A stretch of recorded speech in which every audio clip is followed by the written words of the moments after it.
अरे आज कसा सापडला घरी? त्या दिवशी मायकून किती काळवळींनी 25,000 रुपये घेतले, म्हणला 15 दिवसात देतो, आज 5 महिने झाले पैसे द्यायला.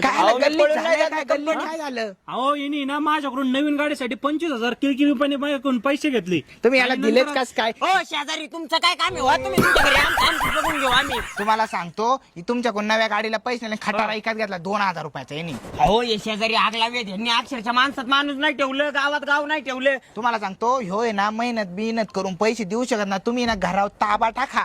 अहो घरावर ताबा नाही राव, मी तुमचे पैसे नाही आता 15 तारखेपर्यंत येतो राव माझ्या घरी. चले आणि ताबा बिबा 10 दिवसाचा टाइम येतो, 10 ऐका ना, दिवसाचा. धान्याच्या 2 गवण्यात घरात मी सकाळीच आणताना पाहिलं, ते आहे ना उचलून न्या. हे गोणी मला पॅक करून दे चल. नाही, नका राव, तुम्ही नका राव, घ्या, तुमचे तुम्ही पैसे घ्या. डायरेक्ट देतो राव. आणि ते 2,000चा खटरा पण उचलून न्या. हो तुमचं काय हो, तुम्ही निघा, तुमच्या आधी डोक्यावरचे कर्ज मिटू का? हो. सापडत नाही ती खटारा माझ्या घरी एक धान्याचं पोत मला गाडी बांधून दे चल. स्कीमा मधून आहे ना 5-6 हजार आले, ते पण खात्यावर नका काढून राव, मी ना कंपनीत कामाला जातोय, तुमचे पैसे देऊन टाकतो, एवढ्या वेळेस माफ करा. उद्यापासून मी तुम्हाला इथेच अरे नाही देत पैसे तू, 5 महिने झाले तू पैसे द्याय ना माझे. देतो, नक्की देतो राव.